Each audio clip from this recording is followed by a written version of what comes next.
नमस्कार। आज हम 9वीं कक्षा के टॉपिक समास पर चर्चा करेंगे। समास समास दो शब्दों के विग्रह से बनता है या मेल से बनता है। सम धन आस। सम का मतलब है पास और इसका मतलब है बैठना या मिलना। परिभाषा क्या है? जो दो शब्द पास पास मिलते हैं या बैठते हैं तो समीप होते हैं उसे क्या कहेंगे? समास। और समास को संक्षिप्त या संक्षेप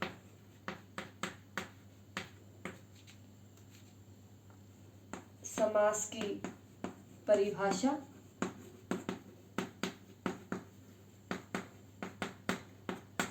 दो या दो से अधिक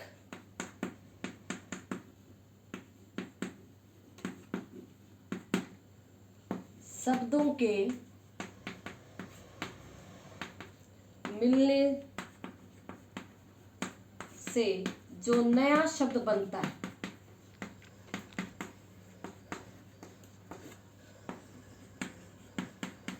उस प्रक्रिया को समास कहते हैं। उस प्रक्रिया को क्या कहेंगे? समास।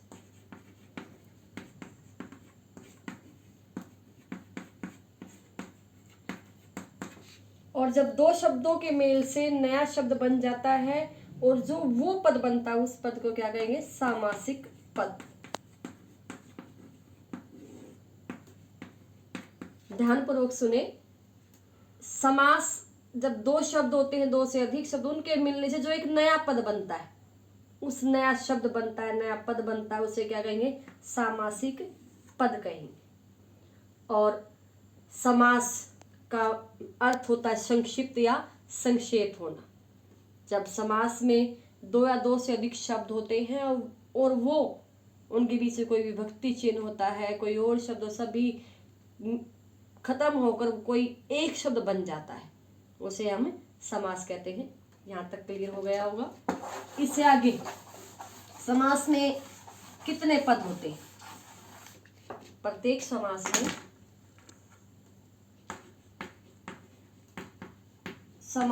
में पद।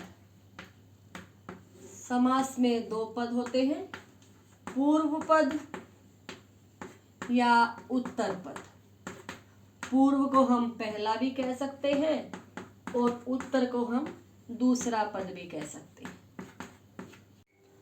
पूर्व पद पहला, उत्तर पद में दूसरा। अब है समास के भेद।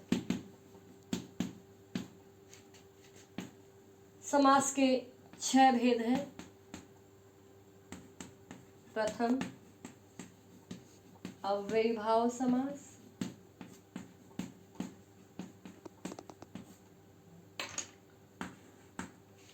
द्वितीय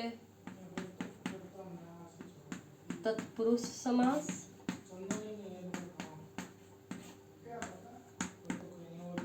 थर्ड द्विगु समास, फोर्थ द्वंद्व समास, फिफ्थ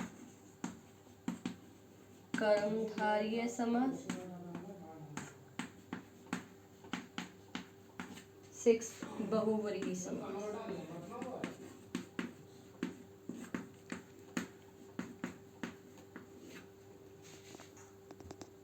आप इनको कैसे भी लिख सकते हैं? अव्ययीभाव, तत्पुरुष, द्वंद्व, बहुव्रीहि, 4 ये मुख्य भेद हैं। और जो द्विगु और जो कर्मधारय हैं दोनों किससे निकले हैं? तत्पुरुष से निकले हैं। द्वंद्व समास को हम सबसे जो अब मानक जो रूप है वो ये है। आपकी किताबों में ऐसे लिखा हुआ मिलेगा, ये भी गलत हम नहीं कह सकते, कोई भी तरीका आप फॉलो कर सकते हैं, क्योंकि ये जो व है ये इसके नीचे है और ये द हलंत लगने के बाद ये हाफ हो जाता है, आधा हो जाता है, और ये व, और ऐसे ही मैंने इसको खोल कर लिख दिया है। और ये मानक रूप आज ये है और पहले ये लिखा करते हैं। अब द्वंद्व समास, सबसे पहले पद कितने होंगे? 2। सभी समास में होते हैं पूर्व पद और उत्तर पद। दूसरा, द्वंद्व समास में योजक चिन्ह का प्रयोग होगा। अनिवार्य नहीं है कि योजक चिन्ह होगा ही होगा, लेकिन लगभग 90% योजक चिन्ह का प्रयोग होगा। कुछ अपवाद भी होते हैं, लेकिन योजक चिन्ह ना होकर वो विग्रह जब करेंगे तो वो हम द्वंद्व समास का ही होगा। योजक चिन्ह यानी कि ये चिन्ह मिलेगा। तीसरा, विग्रह करने पर और अथवा या शब्दों का प्रयोग किया जाएगा।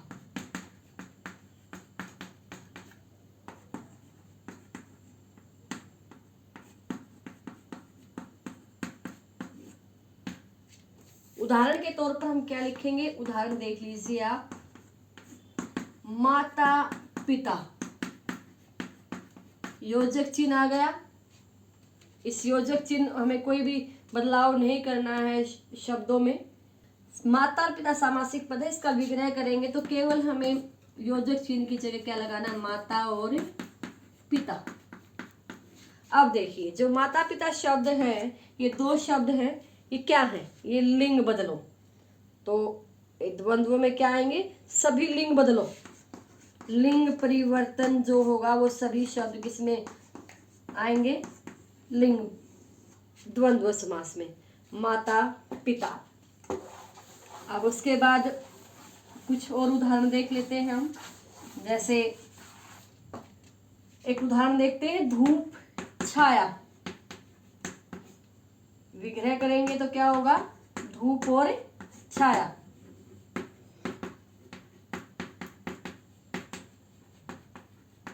अब देखिए, ये धूप और छाया क्या है? ये है विलोम शब्द। दोनों एक दूसरे क्या है? विलोम शब्द। तो विलोम शब्द का उदाहरण जो होगा वो किसमें आएगा? द्वंद्व समास में। अब कुछ अपवाद हैं जिनके हम आप कहेंगे कि योजक चिन्ह का प्रयोग नहीं हो रहा, फिर भी वो किसमें है? चतुर्दश। चतुर्दश अगर हम ये संस्कृत का शब्द है, तत्सम शब्द है, इसे हम हिंदी में प्रयोग करते हैं। और चतुर्दश का मीनिंग होता है 14। अगर हम हिंदी में करेंगे, इसका विग्रह क्या होगा? इसका विग्रह होगा 4 और 10। 4 और 10। जो छोटा होगा वो आगे आएगा और जो बड़ा होगा वो बाद में। छोटा पूर्व पद होगा और जो बड़ा होगा वो उत्तर पद होगा। अब देखिए, इन दोनों में 4 और 10, धूप और छाया, और मैंने पीछे लिखा था माता और पिता, दोनों में क्या है? दोनों पद जो हैं वो समान है। यानी समान का मतलब यहाँ क्या आएगा कि प्रधान, महत्व दोनों पदों का है। तो इसमें एक चौथा जो पॉइंट था वो ये था कि दोनों पद प्रधान, दोनों पद प्रधान होंगे। प्रधान के 2।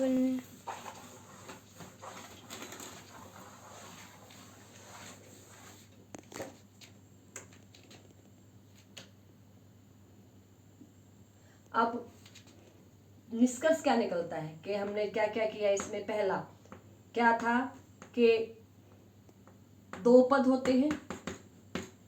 दूसरा, योजक चिन्ह या पॉइंट्स ध्यान रखें। थर्ड क्या था इसमें? विग्रह करने पर क्या, किन शब्दों का प्रयोग होगा? विग्रह करने पर और, अथवा और या शब्दों का प्रयोग।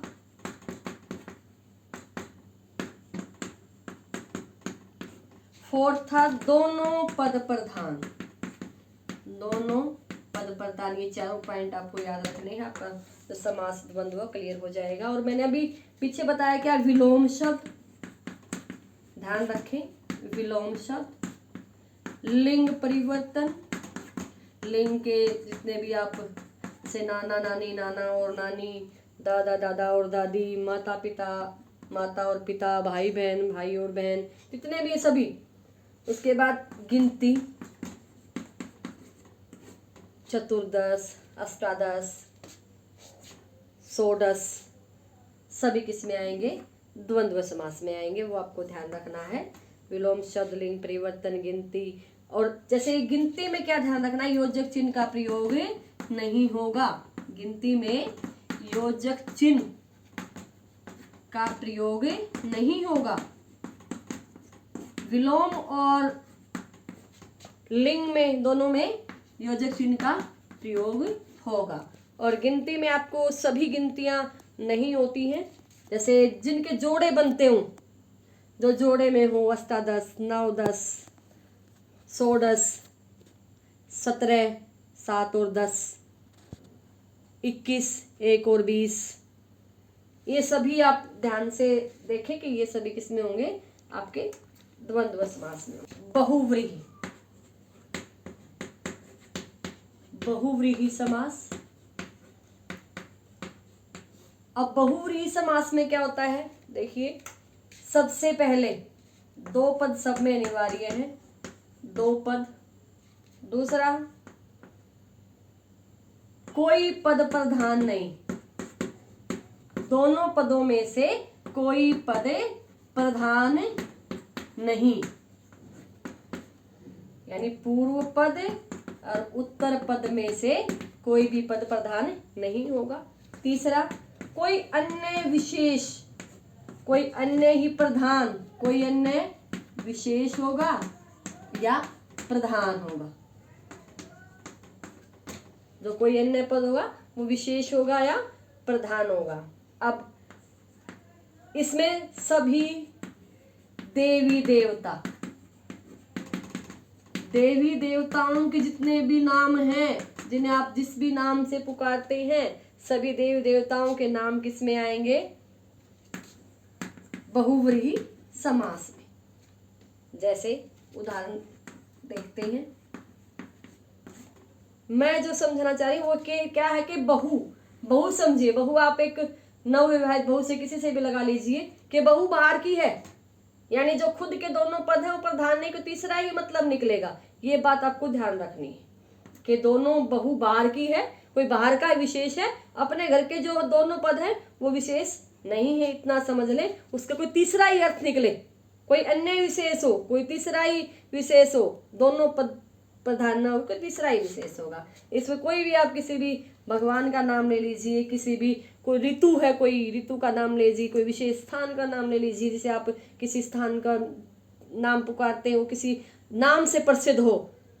जैसे सबसे पहले हम लंबोदर, लंबोदर में दो शब्द जुड़े हैं, लंबा उदर है जिसका। लंबा उदर जिसका, उदर का मतलब पेट, लंबा मीन्स बहुत बड़ा, जिसका किसके लिए उक्ति प्रसिद्ध है, ये है गणेश भगवान के लिए, गणेश जी के लिए प्रसिद्ध है। तो हमें लंबा उदर हो गया, उससे हमें कोई लेना देना नहीं है, हमें गणेश को विशेषता मिली है, किसके लिए, गणेश के लिए। और उदाहरण देख लेते हैं, जैसे सूल पानी, इसके लिए आप जैसे कोई भी चंद्रमौली,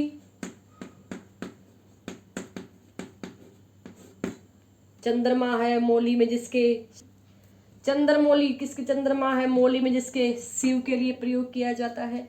गणेश के लिए आप और भी, जैसे कृष्ण के लिए है पीताम्बर,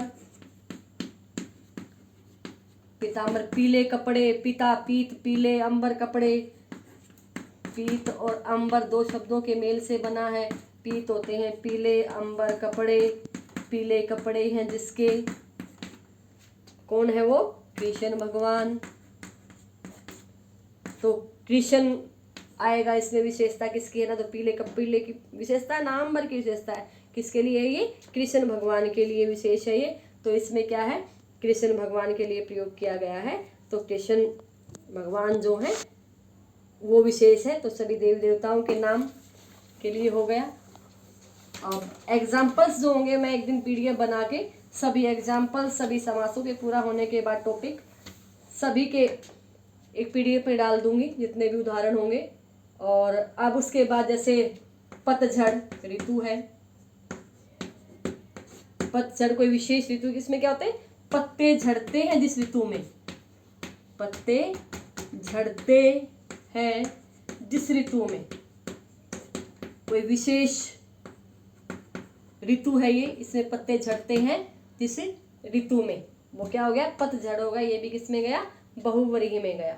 बहुत सारे एग्जाम्पल ऐसे होते हैं जो बहुव्रीहि के भी लगेंगे आपको, और आपको द्वंद्व के भी लगेंगे, लेकिन ये मैं बाद में जब हम समास पूरे हो जाएंगे उसके बाद आपको एग्जाम्पल के द्वारा मैं बताऊंगी। नेक्स्ट है इसके बाद द्विगु।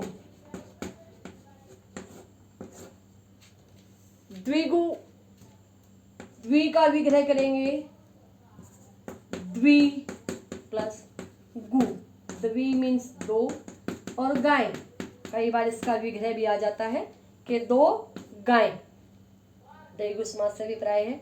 इसमें सबसे पहले वही सेम बात है, दो पद, पूर्व पद और उत्तर पद। इसमें किससे आए, तत्पुरुष समास से आया, तो इसमें क्या होगा, दूसरा पद प्रधान होगा, दूसरा पद प्रधान। तीसरा, पहला पद संख्यावाची, ध्यान से सुनना है ये बात, पहला पद संख्यावाची, केवल संख्या आ जाए, जैसे चतुर्दश बताया था मैंने, चतुर्दश में दोनों पद संख्यावाची है, वो द्विगु का उदाहरण नहीं होगा, द्वंद्व में ही जाएगा। इसमें केवल क्या कहा गया है, पहला पद संख्यावाची। अब विग्रह करने पर समूह शब्द का प्रयोग होगा।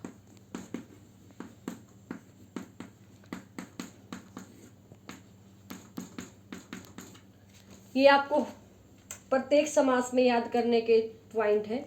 और द्वि और गु, द्वि का मतलब दो, गु का मतलब गाय, यानी देखिए इससे आप ये समझ सकते हैं, दो से दूसरा पद प्रधान, याद करने का आपको तरीका मिल जाएगा। दूसरा, दो से आप पहले, ये संख्यावाची है पहला पद, तो आप ये संख्या लगा लीजिए, इससे समझ लीजिए कि दो है, दो क्या है, संख्या है, तो इसमें पहला पद संख्यावाची होगा। और विग्रह करेंगे तो क्या होगा, समूह शब्द का प्रयोग होगा।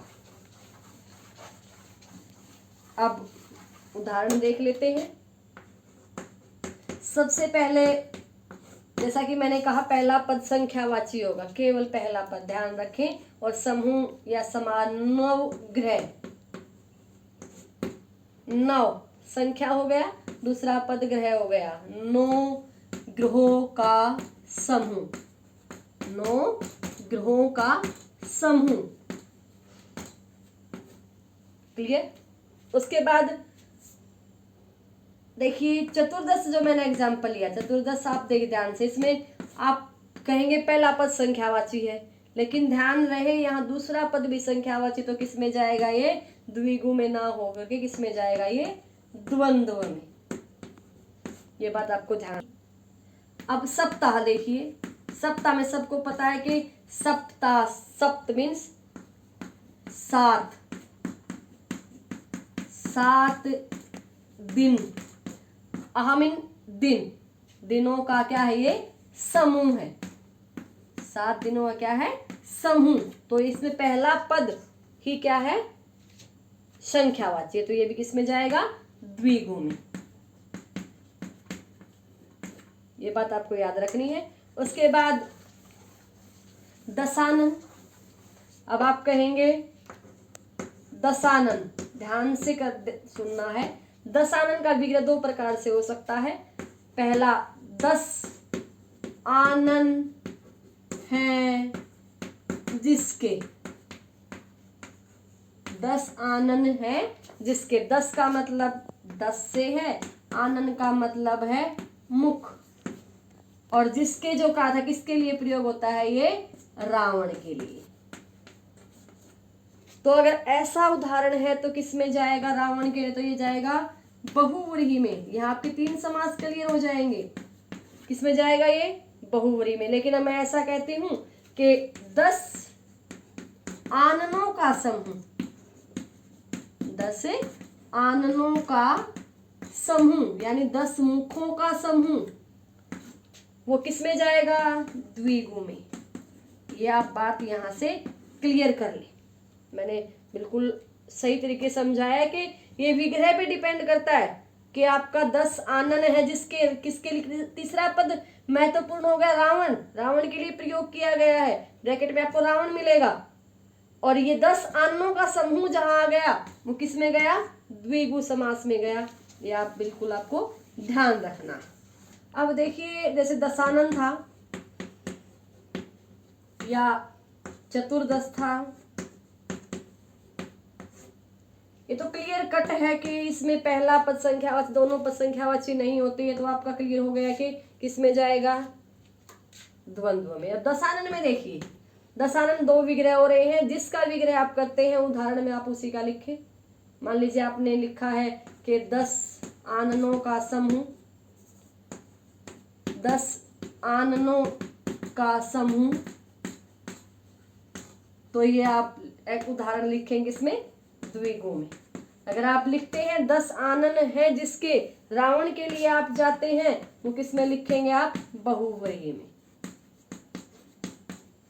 अब अगर क्वेश्चन मल्टीपल क्वेश्चन आता है, बहुविकल्पी प्रश्न में आता है, तो उसमें अगर आपके ऑप्शंस बहुव्रीहि भी आ गया और द्विगु भी आ गया, तो सबसे पहले आप प्राथमिकता किसको देंगे, बहुव्रीहि को देंगे। अगर विग्रह, अगर शब्द आया है, तो अगर विग्रह करके आता है तो क्लियर है ही कि उसमें आननों का समूह अगर आ गया तो द्विगु के लिए जाएंगे। अगर रावण के लिए आ गया 10 आनन है जिसके, तो किसमें जाएंगे आप, बहुव्रीहि के लिए जाएंगे। अगर आपका कोई और प्रश्न है कमेंट बॉक्स में लिखें और मुझे सेंड करें, I will reply early and early. Next जाते हैं हम तत्पुरुष में। वही सेम बात कि 2 पद, सबको पता है कि किसी भी समास के लिए दोनों पदों का होना अनिवार्य है, पूर्व पद उत्तर पद। दूसरा है दूसरा पद प्रधान, दूसरा पद प्रधान। थर्ड पॉइंट है विभक्ति चिन्ह का प्रयोग होगा कब, कब विग्रह करने पर। कब होगा विभक्ति चिन्ह का प्रयोग, विग्रह करने पर। अब विभक्ति चिन्ह क्या होते हैं, ये होते हैं कारक के विभक्ति चिन्ह। जैसे 8 कारक होते हैं, कर्ता ने कर्म को कर्ण से के द्वारा संप्रदान के दिए, अपादान से अलग संबंध का के अधिकरण में पर संबोधन एरे। ये समास समझने के लिए कारक का आना अनिवार्य है। तो कारक की मैं एक अलग से वीडियो बनाकर डिस्क्रिप्शन में उसका लिंक भेज दूंगी, आप वहां से देख लीजिएगा। अब विभक्ति चिन्ह का प्रयोग होगा कब, विग्रह करने पर, और लोप मिलेगा विभक्ति चिन्ह का लोप कब, सामासिक पद में। सामासिक पद में क्या होगा, विभक्ति चिन्ह का लोप होगा, विभक्ति चिन्ह दिखाई नहीं देगा।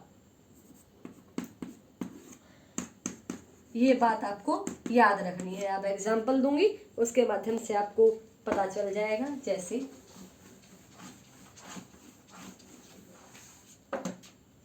राजपुत्र, राजा का पुत्र,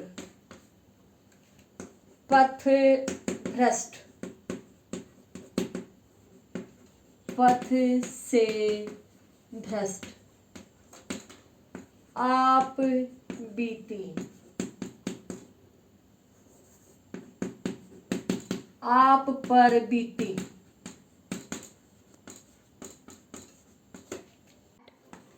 वन गमन,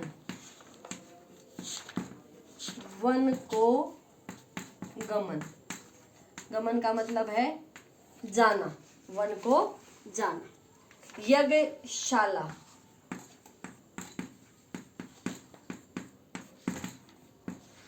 यज्ञ के लिए शाला।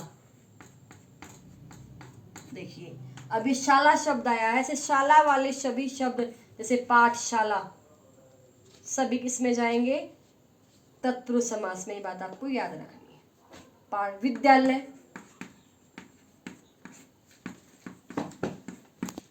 विद्यालय, विद्या के लिए आलय,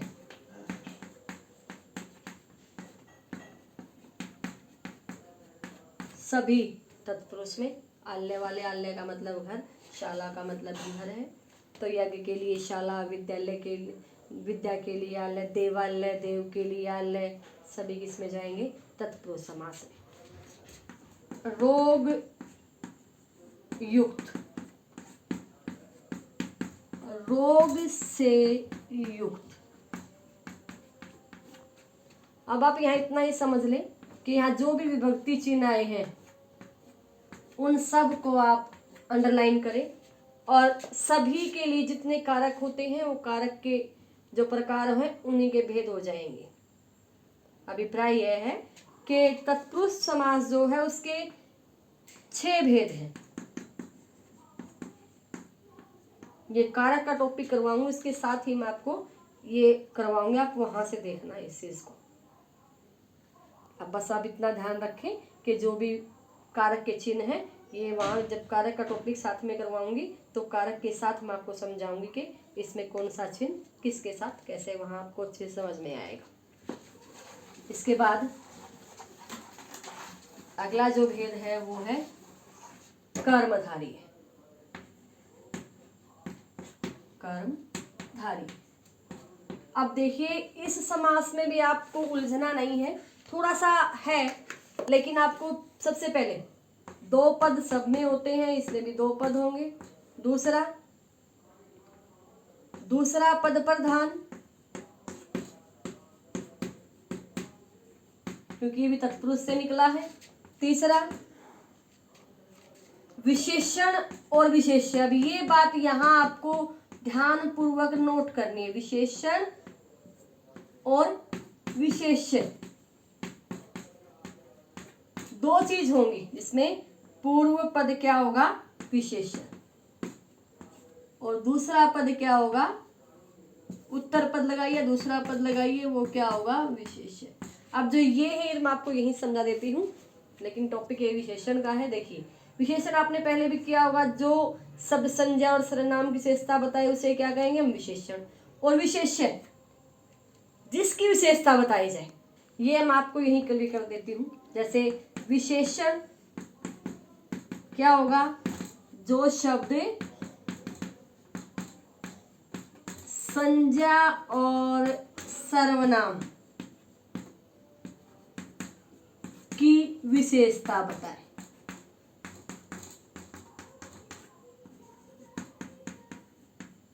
जैसे लाल, पीला, नीला, हरा। और विशेष्य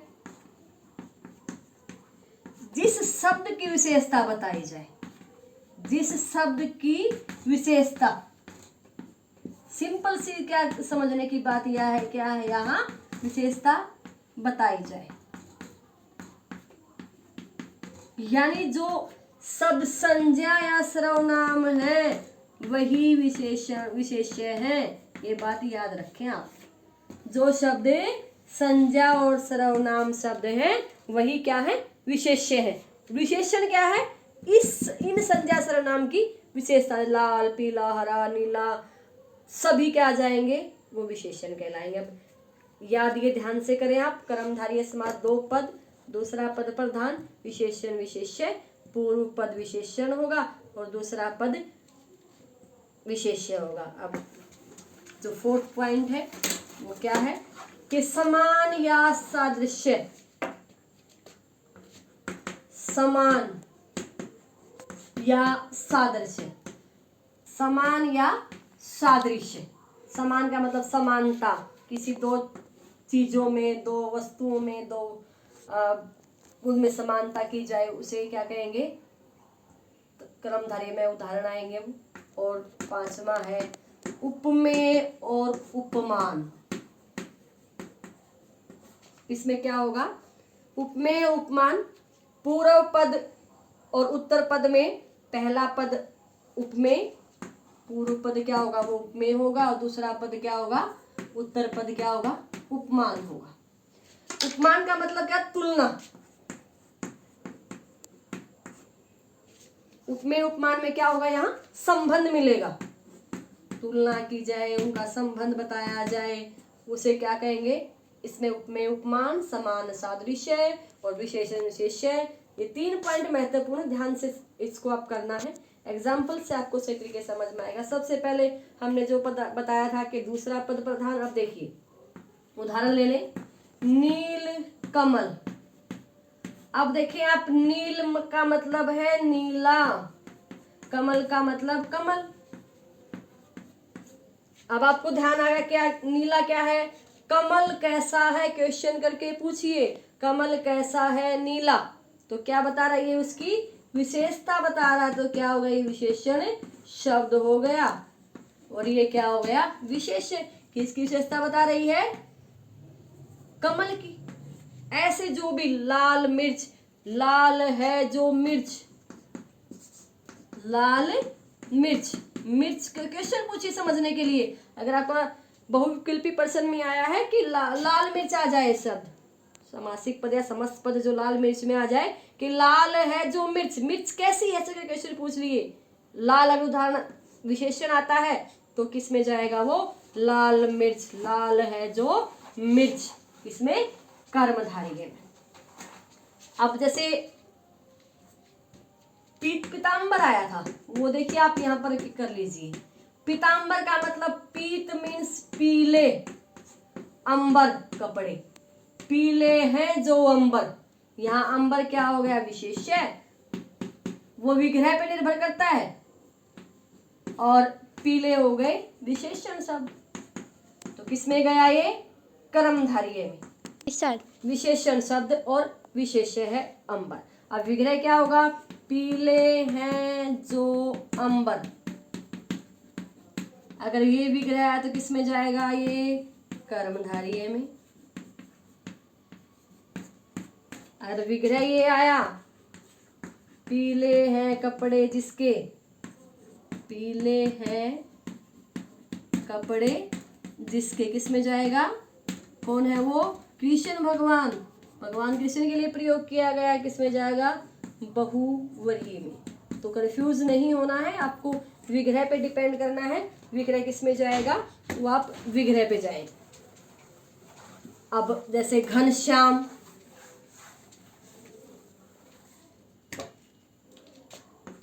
घनश्याम, घनश्याम भी 2 प्रकार से आप देखिए विग्रह कर सकते हैं। घनश्याम किसके लिए प्रयोग होता है, घन मीन्स काले, और श्याम मीन्स बादल, ये किसके लिए है, काले हैं जो बादल, किस में जाएगा, कर्मधारय में। और घनश्याम हम किसके लिए प्रयोग करते हैं, कृष्ण भगवान के लिए प्रयोग करते हैं। घन है जो श्याम, वो किसके लिए प्रयोग होता है, कृष्ण भगवान के लिए, तो किस में जाएगा, बहुव्रीहि में। तो विग्रह पे डिपेंड करता है कि आप विग्रह कैसा करते हैं। तो विग्रह कैसा आपको मिलता है, वो किस में आप उदाहरण लिखें, या आपका कोई प्रश्न आया है बताना है आपको, वो आप किस में जाएगा। ये हो गए आपके विशेषण और विशेष्य के उदाहरण। अब अगला देखिए, विद्या धन, विग्रह करेंगे, विद्या रूपी धन। इसमें विद्या और धन 2 पद हो गए, रूपी के समान, जैसे ऐसे शब्द जहां पर आए जिसके समान उसको माना जाए, उसके रूपी, उसकी रूपी उसके जैसा हो, के समान हो, सादृश्य हो, उसमें क्या होगा, कर्मधारय समास होगा। जैसे एक उदाहरण ले लेते हैं, राजीव लोचन, राजीव लोचन, देखिए, सबसे पहले आपको अर्थ पता होना चाहिए। राजीव का मतलब होता है कमल, लोचन होते हैं नयन, नेत्र आंख, कमल जैसे नयन। विग्रह करेंगे तो क्या होगा, कमल जैसे नयन, ये विग्रह हो गया इसका।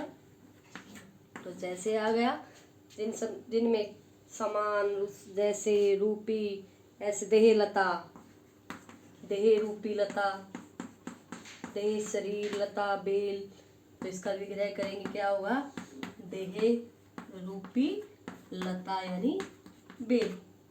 तो ऐसे सभी में क्या होगा, उपमेय और उपमान मिलेगा और उसमें समान, जैसा, सादृश्य ऐसे आएंगे, उसमें क्रमधारय समास होगा। और उदाहरण देख लेते हैं। वचनामृत, वचनामृत, देखिए वचन अमृत, वचन किसके समान है, अमृत के समान। उसके वचनों की तुलना किसके साथ की गई है, अमृत के समान। अमृत तुल्य वचन, विग्रह करेंगे अमृत तुल्य वचन, अमृत के समान वचन। यहाँ तुलना की गई है वचनों की किसके साथ, अमृत के साथ, के उसके वचन इतने कोमल हैं, इतने मीठे हैं कि अमृत के समान है। और उदाहरण देख लेते हैं, जैसे मुख चंद्र,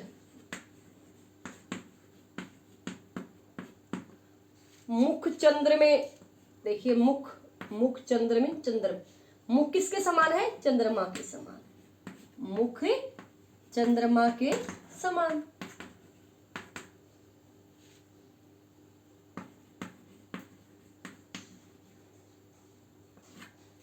या ऐसे भी कह सकते हैं चंद्र सा मुख,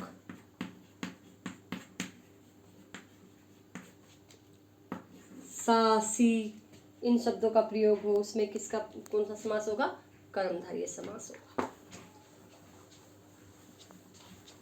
अब अंतिम समास जो बचता है वो है अव्यय भाव।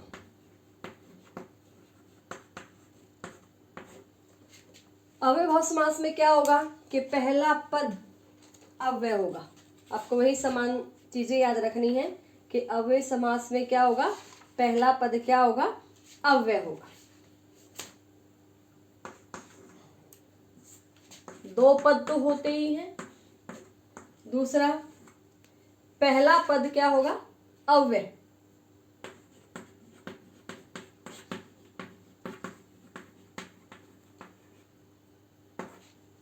अब प्रधान की बात आए, क्या होगा, पहला पद भी अव्यय होगा और यही पहला पद ही प्रधान होगा। पहला पद क्या होगा, प्रधान होगा। उसके बाद पहला पद उपसर्ग भी हो सकता है इसमें, पहला पद उपसर्ग। ये आपको 4 पॉइंट याद रखने हैं। अब अव्यय क्या होता है, इसमें आपको अव्यय को जानना है। अव्यय क्या होता है कि इसे हम अविकारी शब्द भी कहते हैं।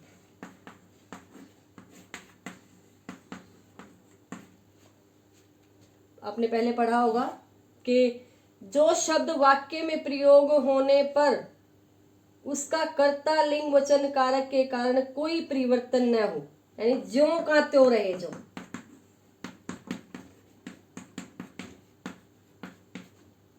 कहा वाक्य में, जो जब भी आप उसका कहीं भी प्रयोग करें शब्द का, वो ज्यों का त्यों, उसमें कोई परिवर्तन ना हो, उस वाक्य के क्रिया के कारण या कर्ता के कारण या किसी के कारण भी जो है उसका कोई बदलता रहे आगे पीछे, उसका कोई प्रभाव न हो। ऐसे ही अव्यय भाव, इसका समास का नाम ही इस पे पड़ा है कि अव्ययी भाव समास होगा। उदाहरण,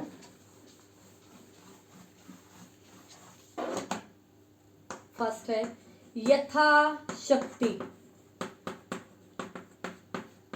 यथा किसी के भी आगे आ जाए आप, यथा संभव,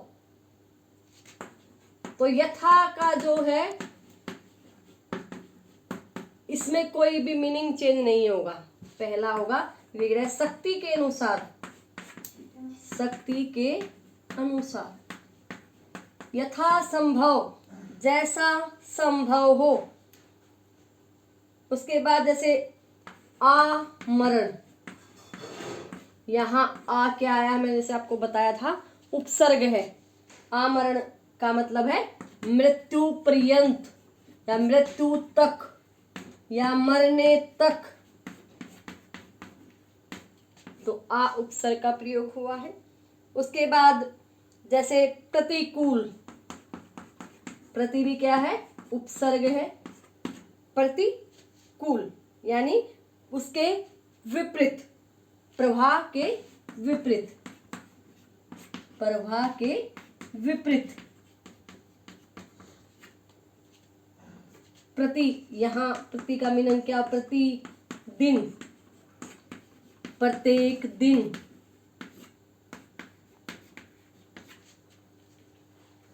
जितने भी आपके एग्जाम्पल होंगे, उदाहरण होंगे, वो आप जैसे प्रति आया है, आ आया है, इसमें सभी किसके हैं, प्रत्येक में, प्रत्येक, एक एक, प्रत्येक का विग्रह होगा एक एक। उसके बाद जैसे घड़ी घड़ी, हर घड़ी। अब देखिए ये उदाहरण ध्यान से देखें, घड़ी घड़ी, हर घड़ी, इसमें आप देखिए योजक चिन्ह आ गया, आपको ध्यान होना चाहिए योजक चिन्ह किस समास में आता है, द्वंद्व समास में। लेकिन इसमें क्या था द्वंद्व समास में, कि दोनों पद बराबर होंगे, लेकिन उसमें ये नहीं था कि शब्दों का दोबारा आवृत्ति होगी। इस समास में जो 5वां पॉइंट था वो क्या था, कि शब्दावृत्ति, कि शब्द की आवृत्ति जहां जिस समास में आपको मिल जाए वो समास कौन सा होगा, अव्ययीभाव होगा।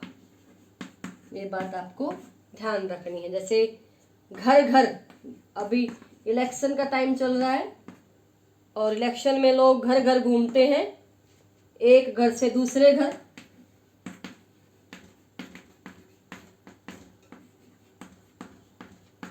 वो घर घर घूमे, ऐसे जो उदाहरण होंगे किसमें होंगे, वो अव्ययभाव समास में होंगे। भर पेट, भर पेट, भर क्या आया, उपसर्ग, पेट भरकर। हाथों हाथ, एक हाथ से दूसरे हाथ, दिनों दिन, ऐसे जितने भी उदाहरण होंगे, जैसे शब्द की जिसमें आवृत्ति होगी, दिनों दिन, हाथों हाथ, बातों बात, जितने भी ऐसे शब्दों की जिसमें आवृत्ति होगी कौन सा होगा, अव्ययभाव समास होगा। अब समास का जो टॉपिक था वो यहीं समाप्त होता है। एक बार हम पूरे पर नजर डाल लेते हैं। हम जैसे पहले हमने किया था, बिल्कुल ध्यान से आप जब भी नोट्स बनाएं तो ध्यान पूर्वक बनाएं। पहला क्या था, अव्ययभाव, तत्पुरुष,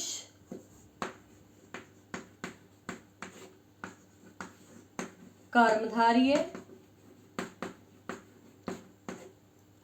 आप इसको आगे पीछे लिख सकते हैं, इसमें कोई दिक्कत नहीं है। नेक्स्ट है द्वंद्व,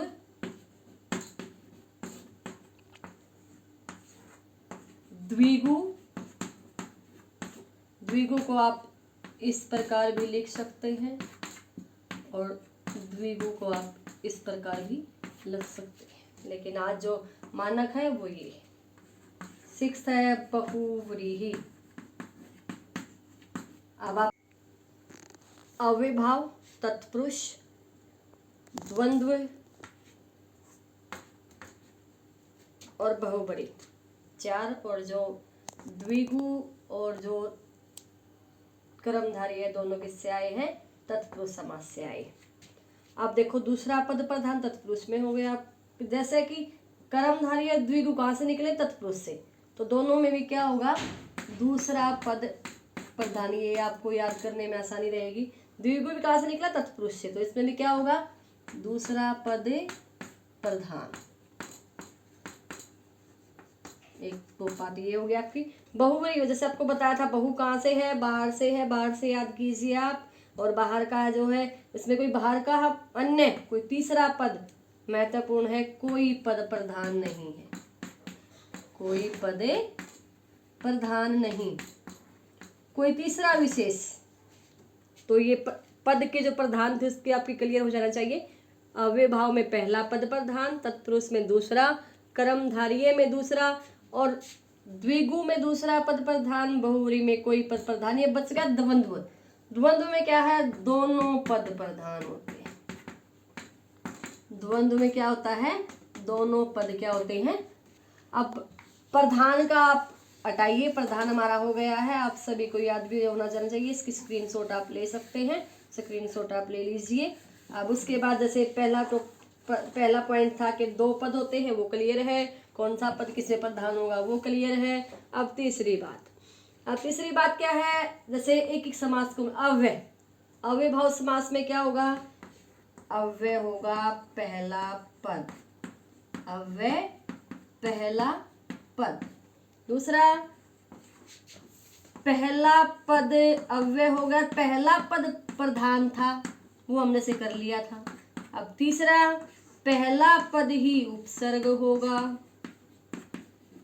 पहला पद क्या होगा, उपसर्ग होगा। अब जो फोर्थ पॉइंट है वो क्या आएगा कि शब्द की आवृत्ति क्या होती है कि एक शब्द दो बार आए, आवृत्ति दो बार आना, एक शब्द दो बार आना, ये किसकी पहचान हो गई, अव्यय भाव की पहचान हो गई। जब हम विग्रह करेंगे तो विग्रह कैसे करेंगे, यथाशक्ति, शक्ति के अनुसार, जिसमें के अनुसार शब्द का प्रयोग किया जाए, ऐसे शब्दों में क्या होगा, अव्यय भाव समास हो जाएगा। अब दूसरा हम लेते हैं तत्पुरुष।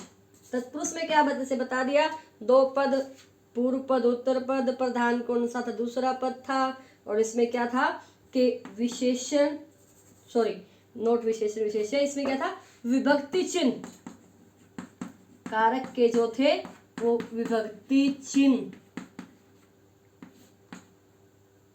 प्रयोग होंगे, कब, विग्रह करने पर, विभक्ति चिन्ह का प्रयोग होंगे विग्रह करने पर। अब दूसरा विभक्ति चिन्ह का लोप, विभक्ति चिन्ह का लोप होगा किसमें, समस्त पद में, समस्त पद में विग्रह करेंगे तो विभक्ति चिन्ह बाहर आएगा, नहीं तो विभक्ति चिन्ह बाहर नहीं आएगा। और विभक्ति चिन्ह, जो विभक्ति चिन्ह होगा वही उसका भेद हो जाएगा। वो कैसे, वो आप एक बार ध्यान पूर्वक सुने, यही मैं आपको बता देती हूँ। जैसे कारक के भेद 8 होते हैं, उसमें से आप ऊपर वाला और नीचे वाला खत्म कर दीजिए। कर्ता ने, कर्म को, करण से या के द्वारा, संप्रदान के लिए, अपादान से अलग,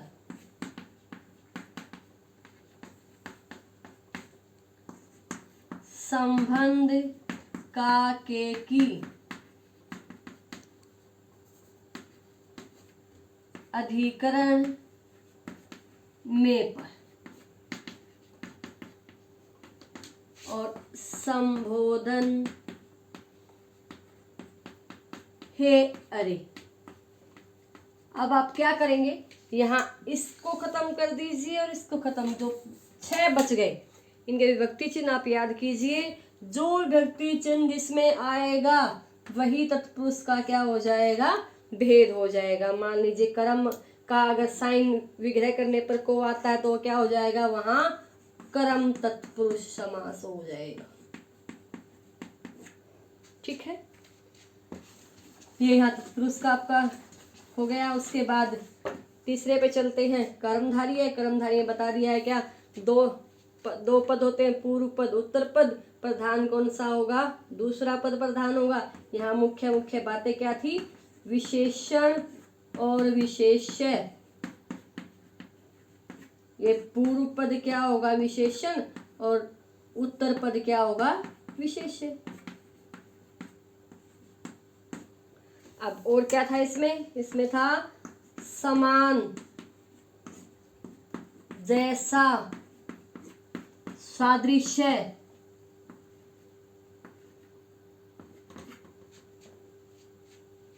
रूपी। इन शब्दों का उसे रूपी उसके जैसा मान लिया जाए, उसके जैसा, सादृश्य, समान, उसके रूपी उस जैसा हो।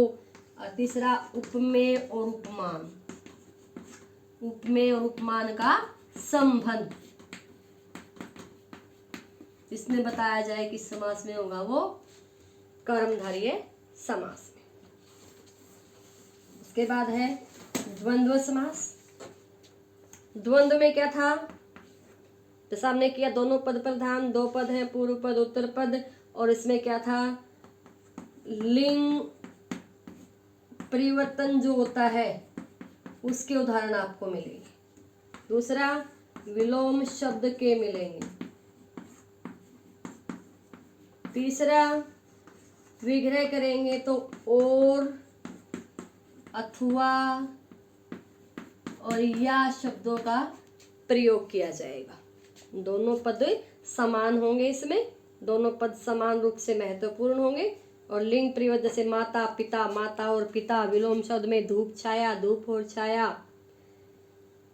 और अथवा या शब्दों का प्रयोग किया जाएगा जब हमें विग्रह करेंगे। उसके बाद द्विगु। द्विगु में क्या बताया था कि दोनों, दूसरा पद प्रधान क्योंकि तत्पुरुष से आया है। और द्विगु में पहला पद क्या होगा? संख्यावाची होगा। क्या याद रखना है? पहला पद संख्यावाची होगा, ये बात आपको ध्यान रखनी है। दोनों पद संख्यावाची नहीं होंगे। अगर दोनों पद संख्यावाची होंगे द्वंद्व में चले जाएंगे। यहाँ क्या होगा? केवल पहला पद संख्यावाची होगा, कोई दूसरा पद इसमें संख्यावाची नहीं होगा। विग्रह करेंगे तो क्या? विग्रह करेंगे तो समूह शब्द का प्रयोग होगा।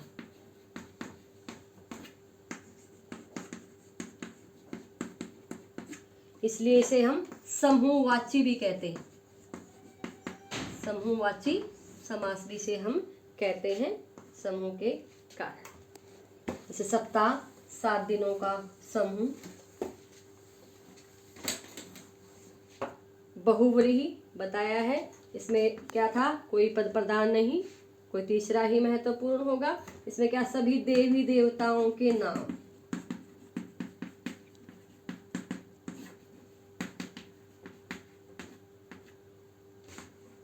विशेष ऋतु,